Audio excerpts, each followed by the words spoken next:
जय हिंद साथियों। कैसे हैं आप सभी। स्टडी विद शैलेंद्र में आपका स्वागत है और हम जो है वो टॉप 30 क्वेश्चंस की सीरीज डिस्कस कर रहे हैं। देखिए, ये हमारा फर्स्ट क्वेश्चन है। फर्स्ट क्वेश्चन क्या है कि 1 किलोबाइट में कितनी बाइट होती हैं। तो 1 किलोबाइट के अंदर 1024 बाइट्स होती हैं। देखिए यहाँ पे ध्यान से देखिए ज़रा। 1024 बाइट का आप देखेंगे तो 1 KB होता है। 1024 KB को मिलाकर 1 MB बनता है और 1024 MB को मिलाकर 1 GB बनता है और 1024 GB को मिलाकर 1 TB बनता है। ठीक है, क्लियर। ये आपको समझ में आ गया होगा, राइट। नेक्स्ट क्वेश्चन देखिए। भारतीय राष्ट्रीय कांग्रेस के 2929 के ऐतिहासिक अधिवेशन की अध्यक्षता किसने की थी। तो इसकी अध्यक्षता जवाहरलाल नेहरू जी ने करी थी और 2929 का जो अधिवेशन हुआ था, इसी अधिवेशन के दौरान जो है वो स्वाधीनता का प्रस्ताव लाया गया था। और इसी अधिवेशन के बाद से 26 जनवरी 1930 को रावी नदी के तट पर तिरंगा फहराया गया था। ठीक है, क्लियर। ये आपको समझ में आ गया होगा। और नेक्स्ट क्वेश्चन देखिए ज़रा। अगला क्वेश्चन क्या है कि केंद्रीय असेंबली में बम फेंकने में भगत सिंह का साथी कौन था। तो केंद्रीय असेंबली में बम बम फेंकने में भगत सिंह के जो साथी थे वो बटुकेश्वर दत्त थे, राइट। अगला प्रश्न क्या है कि मुस्लिम लीग ने भारत विभाजन की मांग सबसे पहले कब की थी। तो 1940 के अंदर जो है वो मुस्लिम लीग ने पहली बार भारत के विभाजन की मांग करी थी, राइट। ठीक है, चलिए क्वेश्चन नंबर 5 पे आ जाइए। क्या है अगला है कॉमनवेल्थ पत्रिका का प्रकाशन किसने किया था। तो इसका प्रकाशन जो है वो एनी बेसेंट ने किया था। अगला क्वेश्चन है किस एकमात्र भारतीय को अर्थशास्त्र में नोबेल पुरस्कार मिला है। तो इसमें अमर्त्य सेन है। अमर्त्य सेन को जो है वो नोबेल पुरस्कार मिला हुआ है और इनको इकोनॉमिक्स के सेक्टर में जो है वो नोबेल पुरस्कार दिया गया है। ठीक है, अगला प्रश्न है 1856 में विधवा पुनर्विवाह कानून किसके प्रयासों से बनाया गया था। तो ईश्वर चंद्र विद्यासागर के प्रयासों से बनाया गया था। ठीक है, क्लियर। इसके अलावा नेक्स्ट क्वेश्चन नंबर 8 देखिए। लॉर्ड कैनिंग ने नवंबर 1858 में कहाँ आयोजित दरबार में भारत में क्राउन के शासन की घोषणा करी थी।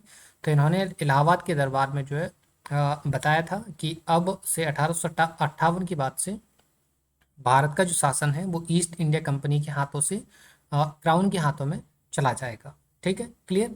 से क्वेश्चन नंबर 8 तक आपके क्लियर हो गए होंगे। 9 पर आ जाते हैं और ये देखिए क्वेश्चन नंबर 9 रहा। क्या है कि लॉर्ड बेलेजली के साथ सबसे पहले सहायक संधि किस राज्य के शासक ने करी थी। तो वह हैदराबाद के निजाम थे, लॉर्ड बेलेजली के साथ सहायक संधि करने वाले।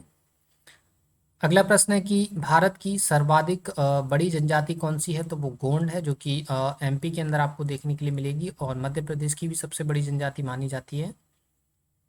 अगला है भारतीय राष्ट्रीय कांग्रेस के की प्रथम महिला अध्यक्ष कौन थी। तो वो एनी बेसेंट है। ठीक है, अगला प्रश्न है कि शहीद ए आजम के नाम से कौन जाने जाते हैं। तो वो भगत सिंह जी हैं, जिनको शहीद ए आजम के नाम से जाना जाता है। और इनका एक स्लोगन है जो काफ़ी ज़्यादा पॉपुलर हुआ था। स्लोगन से काफ़ी ज़्यादा पॉपुलर हुआ था, वो है आपका इंकलाब जिंदाबाद। ठीक है, और भगत सिंह को जो है वो 23 मार्च 1930 को जो है वो फांसी दे दी गई थी, राइट। चलिए अगला देखिए। अगला क्वेश्चन क्या है। अगला प्रश्न है कि किस योजना के फलस्वरूप भारत का विभाजन हुआ था। तो माउंट पैटिन योजना के फलस्वरूप जो है वो भारत का विभाजन हुआ था। भारत के दो टुकड़े करे गए थे। एक टुकड़ा बना आपका भारत और एक टुकड़ा बना आपका पाकिस्तान। ठीक है, और इस माउंट बैटन योजना को हम 3 जून योजना के नाम से भी जानते हैं। ठीक है, किस नाम से जानते हैं, 3 जून योजना के नाम से, राइट।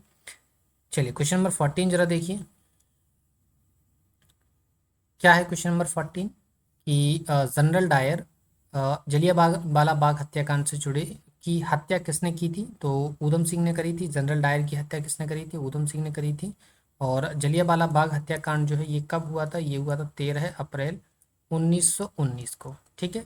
अगला प्रश्न है कि बंगाल का विभाजन कब और किसके द्वारा किया गया था, तो बंगाल का विभाजन 1905 में लॉर्ड कर्जन के द्वारा किया गया था। क्लियर। भारत में कुल कितने उच्च न्यायालय हैं, हाई कोर्ट्स हैं, तो 24 हाई कोर्ट्स हैं, ये आपको मालूम होना चाहिए। ठीक है। और नेक्स्ट क्वेश्चन क्या है कि प्रथम लोकसभा का अध्यक्ष कौन था, जीबी मावलंकर साहब, जिन्हें हम गणेश वासुदेव मावलंकर के नाम से जानते हैं। ये लोकसभा के फर्स्ट स्पीकर होते हैं। ठीक है। प्रेजेंट में कौन है लोकसभा स्पीकर, आपको पता होगा। प्रेजेंट में जो है वो ओम बिरला साहब हैं। कौन है, ओम बिरला जी। ठीक है। ओम बिरला जी जो है वो प्रेजेंट में लोकसभा की स्पीकर है। ठीक है। अगला प्रश्न देखिए। अगला प्रश्न क्या है कि संविधान सभा का अस्थायी अध्यक्ष किसे चुना गया था, तो संविधान सभा का अस्थायी अध्यक्ष जो है वो डॉक्टर सच्चिदानंद सिन्हा को चुना गया था।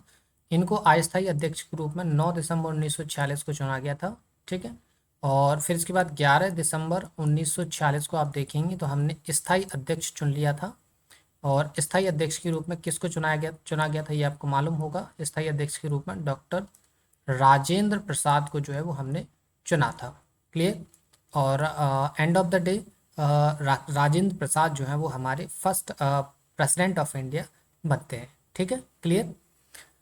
कुचिपुड़ी नृत्य शैली मुख्यतः किस राज्य से संबंधित मानी जाती है, तो कुचिपुड़ी जो है वो आंध्र प्रदेश से संबंधित फोक डांस है, क्लासिकल डांस है आंध्र प्रदेश का, ये आप याद रख पाएंगे। ठीक है।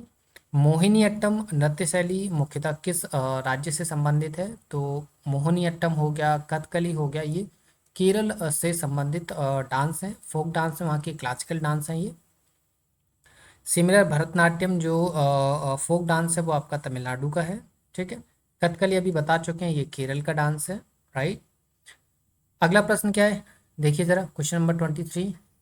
केसर का सर्वाधिक उत्पादन किस राज्य में होता है, तो केसर का सर्वाधिक उत्पादन जम्मू कश्मीर के अंदर होता है। भारत का लगभग 99% जो केसर है वो जम्मू कश्मीर से ही उसका प्रोडक्शन होता है।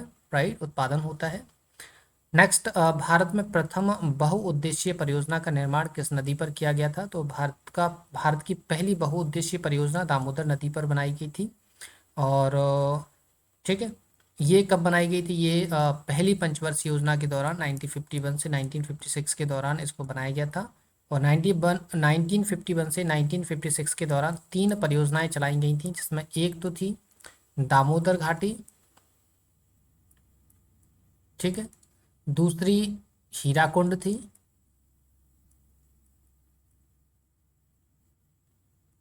ठीक है। और तीसरी आपकी जो थी वो आपकी थी दामोदर हो गई, हीराकुंड हो गई, और भाखड़ा नागल हो गई। ठीक है। भाखड़ा नागल हो गई। ठीक है। क्लियर। ये 3 परियोजनाएं जो हैं वो पहली पंचवर्षीय योजना के दौरान चलाई गई, जिसमें पहली जो परियोजना थी वो दामोदर नदी घाटी परियोजना थी। राइट। इंडियन नेशनल कांग्रेस के प्रथम अध्यक्ष कौन थे, तो प्रथम अध्यक्ष व्योमेश चंद्र बनर्जी थे। इनको जो है वो दिसंबर 1885 में चुना गया था। भारत कांग्रेस का पहला प्रेसिडेंट इनको बनाया गया था। नेक्स्ट क्वेश्चन नंबर 26 देखिए। गांधी जी किसे अपना राजनीतिक गुरु मानते थे, तो गांधी जी गोपाल कृष्ण गोखले को अपना राजनीतिक गुरु मानते थे। राइट। अगला देखिए, हम 27 पर आ जाते हैं। क्वेश्चन नंबर 27 क्या है कि अंतर्राष्ट्रीय शांति एवं सुरक्षा को बनाए रखने की जिम्मेदारी संयुक्त राष्ट्र संघ के किस अंग की होती है, तो वो होती है सुरक्षा परिषद की। और सुरक्षा परिषद के अंदर आप देखेंगे कि स्थायी सदस्य कितने, स्थायी सदस्य आपके टोटल 5 हैं। और अस्थायी सदस्य कितने हैं, अस्थायी सदस्य अगर आप देखें तो टोटल 15 हैं, और इस 15 में आपका एक भारत भी शामिल है। ठीक है। क्लियर। अगला प्रश्न देखिए, नोबेल पुरस्कार पाने वाला पहला भारतीय नागरिक कौन था, तो वो रविन्द्रनाथ टैगोर थे। इनको साहित्य के लिए, लिटरेचर के लिए जो है नोबेल प्राइज दिया गया था। ठीक है। मिड डे मील योजना कब स्टार्ट हुई थी, 1995 में मिड डे मील योजना जो है स्टार्ट हुई थी। एंड 30 देखिए, 30 क्या है कि बांग्लादेश का राष्ट्रगान कौन सा है, तो बांग्लादेश का राष्ट्रगान जो है वो अमार सुनार बांग्ला है, और इसको रविन्द्रनाथ टैगोर ने लिखा था। रविन्द्रनाथ टैगोर ने, आपको मालूम होगा, 2 कंट्रीज के जो है वो राष्ट्रगान लिखे थे। इसमें एक तो आपका भारत इंक्लूड है। ठीक है। और भारत के अलावा इन्होंने जो है वो बांग्लादेश का जो है वो राष्ट्रगान लिखा हुआ था। क्लियर। तो ये हमारे 30 क्वेश्चंस थे, उम्मीद है आपको समझ में आए होंगे। क्लियर। वीडियो पसंद आए तो वीडियो को लाइक शेयर ज़रूर करिए और चैनल को सब्सक्राइब जरूर कर लेना है। ठीक है। क्लियर। तो फिर मिलते हैं आपसे नेक्स्ट वीडियो में, तब तक के लिए धन्यवाद।